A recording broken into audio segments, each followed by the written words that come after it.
The cameras rolled, the stage was set, and millions tuned in. The news anchor smirked, ready to corner Mohamed Salah with tough questions, determined to expose a weakness. But Salah didn't flinch. With composure, wisdom, and quiet strength, he turned the interview into something no one expected. What happened next left the entire studio in stunned silence. Stay with us until the end. This is a moment you won't forget. The announcement sent shockwaves through the football world. Mohamed Salah, one of the most talked about athletes on the planet, was set to appear on Prime Focus, a high-profile news show known for its hard-hitting interviews. The host, Richard Langston, was infamous for making his guests squirm. Politicians, CEOs, even Hollywood stars, none had left his studio unscathed. He had a reputation for exposing cracks, finding weak spots, and pressing just hard enough to make even the most composed individuals unravel. This was different, though. This was Salah. Within minutes of the announcement, social media erupted. Fans flooded Twitter, Instagram, and football forums with reactions. Why would Salah agree to this? Langston is a shark. He's going to try and embarrass Mo. I hope Salah is ready. Langston's going to destroy him. Salah is great on the pitch, but let's be real, he's too humble to handle someone like Richard. Others had more faith. Salah is calm under pressure. Langston doesn't know what he's walking into. The man has played in front of 80,000 hostile fans. You think some reporter is going to shake him? The debate raged on, but one thing was clear. Millions would be watching. Behind the scenes, the producers of Prime Focus were already strategizing. Langston sat in a sleek, glass-walled conference room, sifting through a stack of notes on Salah. Next to him, his lead researcher rattled off details. His rise from Egypt to the Premier League. His records, his failures, the controversies. The researcher flipped a page. The diving accusations, the quiet demeanor, the constant Messi Ronaldo comparisons. He never engages in them. Always takes the humble route. Langston smirked. That's exactly why this will be interesting. No one has really tested him yet. He's always been in control of the narrative. The researcher hesitated. He's smart, though. He doesn't get rattled easily. Langston leaned back in his chair, a slow smile spreading across his face. They all say that. Until they're sitting across from me. He had seen it happen before. Confidence cracking, words stumbling, reputations unraveling in real time. That was his craft, taking the untouchable and making them look human. Salah was a global icon, adored for his humility and grace. But Langston didn't believe in the myth of unshakable people. Everyone had a breaking point. The stage was set, the cameras would roll, and the world would be watching. The studio buzzed with anticipation. The air was thick with unspoken tension, the kind that came before a storm. Cameras were already rolling, their red lights glowing like unblinking eyes, ready to capture every second, every expression, every crack in composure. The audience, seated in perfect rows beneath the blinding studio lights, whispered among themselves. Some were fans, eager to see their hero shine in unfamiliar territory. Others were skeptics, waiting for the moment he faltered. And then there were those who had come for the spectacle, the drama that Richard Langston was known for delivering. The sleek black doors at the back of the stage slid open. The murmurs stopped. Mohamed Salah stepped through. He moved with the same quiet confidence he carried onto the pitch, shoulders back, chin lifted, his face composed yet unreadable. Dressed simply, a dark navy suit, no tie, he looked effortless, uninterested in theatrics. No nervous glances, no hesitant steps. Just steady, purposeful movement toward the chair that had swallowed up so many before him. Langston was already seated, waiting. The host leaned back slightly, watching Salah approach with a knowing smirk. His fingers tapped lightly against the glossy surface of his desk. His body language relaxed, but his eyes sharp. He was already working, already calculating. Salah reached the chair and settled in, crossing one leg over the other. He adjusted his microphone calmly as if he were preparing for just another post-match interview. The silence stretched for half a second too long. Langston finally spoke. Well, well, the man of the hour. A slow chuckle rippled through the audience. Salah offered a polite smile. Thank you for having me. His voice was steady, smooth. Langston tilted his head, studying him like a puzzle that hadn't yet revealed its edges. Are you ready for this? A small pause. Should I not be? Salah asked, his eyes holding Langston's without wavering. Langston's smirk widened slightly, but something in his posture stiffened, just for a second. The game had begun. Langston leaned forward, resting his elbows on the desk, his fingers laced together in front of him. His smirk lingered, but there was something more behind it now, a sharpness, a calculation. He was setting the stage, easing into his rhythm. You know, Mohamed, he began, his voice dripping with casual amusement. There are a lot of great players in the world, but only a few are considered truly world-class. Would you say you're one of them? It was a simple question, but one laced with a trap. If Salah said yes, he risked sounding arrogant. If he hesitated, he looked unsure of himself. Salah didn't blink. He smiled slightly, tilting his head. That's not for me to say, he replied smoothly. That's for the fans, the people who love football. My job is to play, to give everything I have. The rest is not in my hands. Langston nodded as if he had expected that, but his eyes flickered with something else, mild annoyance. He had tested the waters, and Salah had slipped right through his fingers. Fair answer, Langston conceded, though his tone suggested otherwise. He shifted in his chair. But let's be honest, football is a sport where timing and luck play a big role. Some players are talented, sure, but they're also in the right place at the right time. You've had some incredible moments, but do you think, just maybe, you've been lucky? It was subtle, the way he delivered it, but the intent was clear. He wasn't questioning Salah's skill outright, just planting a seed of doubt. The audience was silent, waiting. Salah's expression didn't change. If anything, his smile deepened. Luck? He repeated, as if tasting the word. He exhaled lightly, then leaned forward just a fraction. I don't believe in luck, he said, his voice steady, controlled. Luck doesn't make you wake up at 4 a.m. to train. Luck doesn't keep you pushing when your body wants to give up. Luck doesn't take you from a small village in Egypt to the biggest stages in the world. That's not luck. He let the words settle. That's work. That's sacrifice. That's belief. A murmur spread through the audience. Langston blinked. For the first time, something flickered across his face. An instant of hesitation, like a man realizing he may have underestimated his opponent. But he wasn't done yet. Not even close. The studio dimmed slightly as the massive screen behind them flickered to life. A hush fell over the audience. This was Langston's next move, his signature, the part where he forced his guests to relive their worst moments, their failures, their missteps. The first clip played. Salah standing at the penalty spot in a high-stakes match, eyes locked on the goalkeeper. He took the shot, wide. The stadium roared in heartbreak. The camera zoomed in on his face, his expression frozen in quiet devastation. The next clip? Salah being substituted after a frustrating performance, shaking his head as he walked off the pitch. Then another. A crucial match where his team needed him most, but the final whistle blew and he stood still, hands on his hips, eyes downcast. The reel ended. The screen went black. Silence. Langston leaned forward, his smirk returning, sharper now. He tapped his pen lightly against the desk, feigning sympathy. Tough to watch, isn't it? Salah's face remained unreadable. He blinked once, then exhaled slowly. His posture hadn't changed. If anything, he looked reflective. Langston tilted his head, pressing further. You're a great player, Mohamed, no doubt, but these aren't highlights, are they? These are moments where you failed. Missed chances. Big games where people expected you to deliver, and you didn't. Does watching this make you uncomfortable? The silence stretched. The audience waited. Langston had played this game before. He had seen what came next, defensive reactions, rushed explanations, cracks in composure.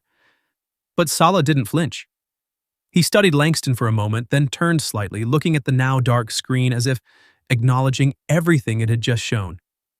When he spoke, his voice was steady, almost thoughtful. Why would it make me uncomfortable? He asked. Langston blinked. This is football, Salah continued. This is life. You don't win every game. You don't score every penalty. If you never fail, you're not pushing yourself hard enough. The audience stirred, sensing something different. Every great player has moments like these, Salah said. You could make the same reel for Messi, for Ronaldo, for any legend in this sport. He turned back to Langston, his gaze unwavering. The difference is they didn't let these moments define them. Langston's smirk faltered just for a second. The energy in the room had shifted. Salah hadn't just answered the question, he had flipped it on its head. And now, for the first time, Langston wasn't the one in control. The tension in the studio was almost tangible. The clips had faded to black, but their weight still hung in the air, pressing down on the moment. Langston sat back slightly, waiting. He had seen this play out before. Athletes fumbling for words, caught between pride and humiliation, struggling to justify their worst moments in front of millions. But Salah just sat there, his expression unreadable. He didn't shift in his chair, didn't break eye contact, didn't offer even the slightest flicker of discomfort. Instead, he nodded slowly, as if absorbing the images one last time before responding. Then he exhaled and spoke. Failure isn't the opposite of success, he said simply. It's part of it. The room was silent. No one had expected that. Langston's smirk twitched, his fingers tightening around the pen in his hand. He was waiting for Salah to say more, to over-explain, to stumble. But Salah didn't. He let the words settle. Let them breathe. Langston cleared his throat. So, you're saying you don't mind losing? Salah's eyes flickered with something, not irritation, not defensiveness, just certainty. I don't like losing, he said, his voice calm, but I understand it. Langston tilted his head. Explain. Salah leaned forward slightly, his fingers interlacing. If you play this game long enough, you fail. No one wins everything. No one scores every time. If you can't accept that, then you'll never last. The best players in the world, every single one of them, has had moments like the ones you just showed. Langston opened his mouth to interrupt, but Salah wasn't done. The difference is how you respond, he continued. Do you let it define you, or do you learn from it? A soft murmur ran through the audience. A shift. People had expected defensiveness, maybe even an excuse. But Salah had given them something else. Perspective. Langston tapped his pen against the desk, his smirk thinning. This wasn't going the way he had planned. Salah, meanwhile, simply leaned back in his chair, perfectly at ease. He had nothing to prove. And everyone in that room knew it. Langston adjusted his tie, his eyes narrowing ever so slightly. The last exchange hadn't gone his way. Salah had controlled the moment, turned what was meant to be a cornering question into a statement of strength. But Langston wasn't finished. He still had cards to play. He leaned forward, resting his elbows on the desk. His voice dropped just enough to sound casual, as if what he was about to say was nothing more than an innocent observation. You're great, Mohamed. No one denies that, he said, his tone smooth, practiced. But let's be honest. No matter how much you achieve, no matter how many goals you score, you'll never be Messi or Ronaldo. Does that bother you? There it was. The question footballers had been dodging for years, the one that sent egos spiraling, that turned measured responses into defensive ones. The comparison that never seemed to go away. A few murmurs rippled through the audience. Some leaned forward in their seats, eager to see how Salah would react. Would he take the bait? Salah didn't move right away. He simply sat there watching Langston with that same quiet focus he had on the pitch before taking a penalty. Then, slowly, a smile tugged at the corner of his lips. I don't wake up trying to be them, he said, his voice steady. I wake up trying to be better than I was yesterday. The air in the room shifted. It was such a simple answer. No dramatics, no defensiveness, no attempt to force a debate.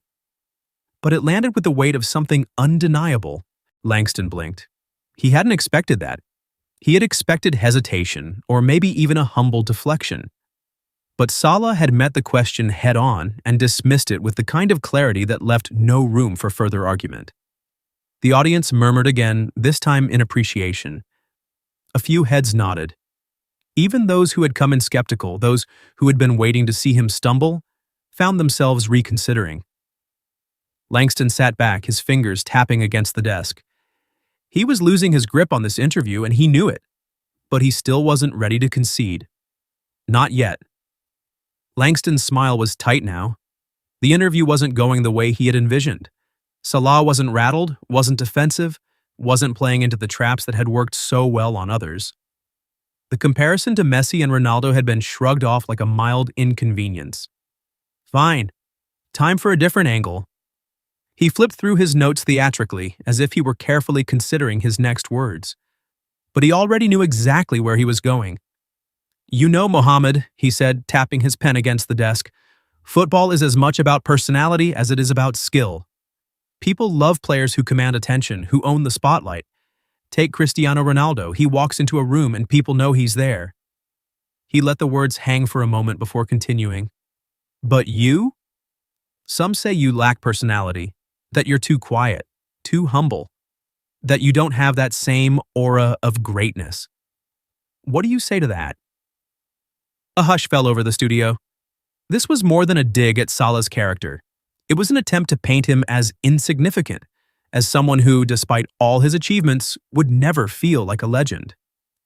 For the first time, Salah shifted in his seat, not in discomfort, not in hesitation, but in quiet amusement. He exhaled through his nose, then leaned forward slightly. "You think strength is about volume?" he asked, tilting his head. Langston blinked, caught off guard by the question. "Well," Salah didn't let him finish. "I was raised to believe that a man doesn't need to shout to be strong," he said. His voice was soft, but somehow it carried more weight than any argument. A man shows strength in how he carries himself, in how he treats people, in how he responds under pressure. Langston opened his mouth, but the words caught in his throat. He had been expecting a justification, maybe even a protest. Instead, Salah had flipped the entire premise. Salah continued, his tone calm but unshakable. "If you think passion is about who shouts the loudest, then maybe you've never seen a kid in Cairo playing barefoot in the streets, pretending to be me. Maybe you've never seen a father and son in Anfield, watching me score and hugging each other because football gave them that moment." The audience stirred, some nodding, some whispering to each other. "Passion isn't about noise," Salah said. "It's about meaning." Langston's smirk had all but disappeared. His plan had backfired spectacularly. And Salah? He just sat back, completely at peace, as if the conversation had never been a battle to begin with. Langston was out of moves. Every attempt to unsettle Salah had been met with the same quiet composure, the same unshakable resolve. The audience could feel it now. This wasn't an interview anymore. It was something else, a battle of control. And Langston was losing. He wasn't used to this. He had backed CEOs into corners, made politicians stumble over their own words. But Salah was different. He wasn't playing the game the way Langston had expected, so he went for it. The final question, the one that would force Salah to either defend himself arrogantly or diminish his own achievements. Either way, Langston would have something to work with. He leaned in, lowering his voice slightly. "Do you really think you're a legend?" The words landed heavily in the room. The studio fell completely silent. Even the audience, which had murmured and shifted throughout the interview, was motionless now. Langston watched him carefully, waiting for that flicker of hesitation, waiting for Salah to need to prove himself. But Salah didn't react immediately. He let the silence stretch, unbothered by the weight of the question. His fingers tapped lightly against the armrest. He exhaled, slow and measured. Then he lifted his eyes to Langston's, steady and certain. "That's not for me to say," he said simply. Langston blinked. Salah's voice didn't waver. "That's for time to decide." The audience stirred. The words landed heavier than any impassioned speech could have. Because they weren't defensive. They weren't boastful. They were the words of someone who didn't need to argue his place in history because he knew history would do it for him. Langston shifted in his seat, clearing his throat. He opened his mouth, searching for something, anything, to follow up with. But there was nothing left to say. And for the first time in his career, Richard Langston found himself sitting in silence, completely outmatched. For a moment, there was nothing, no sound, no movement. Just the weight of Salah's words hanging in the air like an unshakable truth. Then someone in the audience clapped, a single sharp sound that broke through the tension. And then another, and another. Within seconds, the entire studio was filled with applause. It wasn't the forced, polite kind. It wasn't the kind that came from people being told to react. It was real, authentic. A slow building wave of respect, of admiration, of something unspoken but deeply understood. Langston sat frozen, his fingers tightening around his notes. His smirk was gone. His composure, the one he had so carefully maintained, was slipping. He had controlled the narrative from the moment Salah had walked into the studio, or at least he had thought he had. But now he wasn't controlling anything. He opened his mouth, grasping for a follow-up, for a way to wrestle the moment back into his hands. But nothing came. What could he say? Salah had taken every attempt to break him and turned them into moments of quiet strength. He had answered without aggression, defended without needing to attack. He had stood firm without ever raising his voice, and Langston had nothing left. The applause continued, rolling through the studio like a shift in energy, like an unspoken agreement that something significant had just happened. Salah didn't bask in it. He didn't lean back with arrogance or soak in the victory. He just offered a small, appreciative nod to the audience, then turned back to Langston, calm as ever. The message was clear. He hadn't needed to win the interview. The interview had lost itself to him.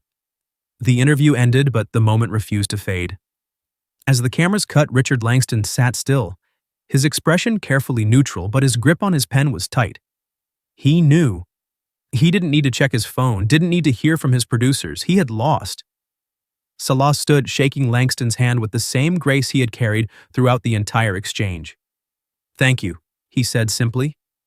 No gloating, no lingering satisfaction, just respect. And somehow that made Langston's defeat even heavier. By the time Salah stepped out of the studio and into the cool night air, the world had already decided. Social media was in chaos. Mohamed Salah just gave a masterclass on handling pressure. Langston tried to corner him, and Salah walked out stronger than ever. This is why Salah is different. No ego, just class. Clips of the interview flooded Twitter, Instagram, and YouTube. The moment Salah had said, "That's not for me to say, that's for time to decide," had already been looped a million times. Sports analysts praised his composure. Even critics, people who had spent years questioning if he was truly world-class, couldn't deny what had just happened. The next morning, the headlines spoke for themselves. Mohamed Salah, grace under fire. A masterclass in composure, Salah outshines even the toughest interviewer. Silencing the doubters, how Salah turned pressure into power. Even Richard Langston, a man known for never admitting defeat, issued a statement. "I expected to corner him. Instead, he taught me something." But Salah, he barely acknowledged the noise. He wasn't scrolling through the reactions, he wasn't celebrating the moment. Because while the world talked about an interview, he was already back on the training ground, preparing for the next match. Because for him, there was only ever one place to prove himself: the pitch.